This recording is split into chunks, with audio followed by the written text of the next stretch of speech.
Alright, welcome back. So today we're going to be talking about Jake Paul calling out Conor McGregor. So he originally did this in a tweet, but he also came out in a post in a press conference, and he said this. Of course, he always has something to say, but he doesn't really have a place to talk. Right? He hasn't won a fight in 5 years. Dana owns him, and I'm the one who got Katie Taylor a big payday, and that's his hero. Jake stated, echoing the points he also made in his fiery tweet. Fiery tweet is basically that, and Conor responded to it with a picture of Jimmy Savile, which I'm gonna get into in a little bit. Just gonna finish reading the quote. Conor McGregor is not tall enough to ride a roller coaster. I feel bad for him. He's ducking me. We'll get that settled one day. So Jimmy Savile is a guy who's been accused of a lot of SA, and I'm sure you know what that means. And the reason Conor McGregor posted that when responding to Jake Paul is because Jake Paul has an allegation against him from this time last year.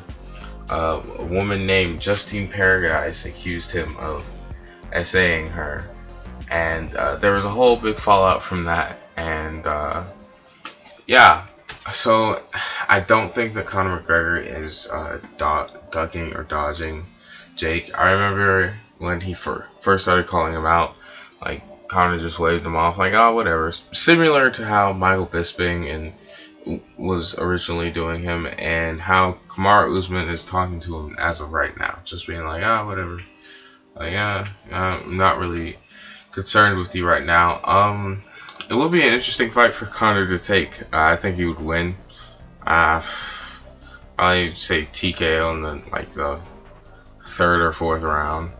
If it goes long, Conor is a guy who really doesn't have like stamina like that. Like he kind of gasses out sometimes, and so he's not really built as much for long bouts.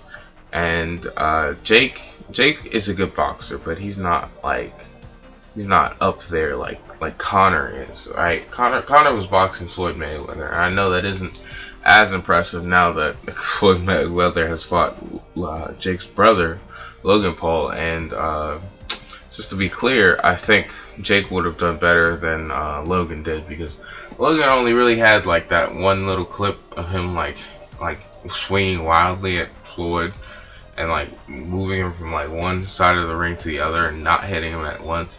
Other than that, Logan wasn't really doing nothing in the fight.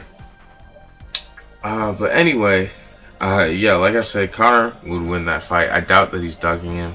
He just doesn't want to validate him with a real response, because he's already given him a response. But if I'm Conor McGregor, if I'm as rich as I am, why would I fight? Why would I fight Jake Paul? What am I gaining out of getting into a fight with Jake Paul? Like, I'm just getting punched in the head a little bit more for, a couple other hundred. Well, I wouldn't say a couple 100 million. I would say a few more million. But I mean, if you're getting messed up, and he's already gotten like messed up in his last two fights, right? His last three, honestly, right? And Jake's gonna hit him, right? He's gonna be able to hit him. Like, there's not that big of a skill gap with their striking abilities to where Conor's never gonna get hit. Jake has some punching power. He has knocked out Nate Robinson to the point of where it looked pretty bad, and they had to go and revive him. And he pretty much did the same thing to Tyron Woodley the second time they fought. So it's not really worth it to me, And Jake, I do want to say this: he's just playing a character, right? He's very good at it, but he's just playing the heel. And the reason people watch the Nate Robinson fight, and they watch the Ben Askren fight, and they watch both of the Tyron Woodley fights, is because they want to see Jake Paul get knocked out. That's why he does all this stupid junk. I can't believe people fall for it. Like, it's so obvious. Like, why else would he steal Floyd Mayweather's hat? Like, what's the point of that? He's still like a functioning person. He'd be able to think his way through and be like, hey, maybe this isn't the best idea. In fact, if you go watch him in like interviews, if it's not like where he's like sitting in a face to face, he's a completely normal person. I understand he's done stupid stuff in the past, and I don't condone that. But at the same time, like you you gotta kind of take these things with a grain of salt. Um, but yeah, that pretty much wraps up everything I had to say about this. To recap, Conor TKO in the third round. If not, he would lose. But I don't see Conor losing just because how he is. But I don't see Conor taking the fight because the risk to reward is just too ridiculous. But yeah, thank you all for watching. I really appreciate it. Bye.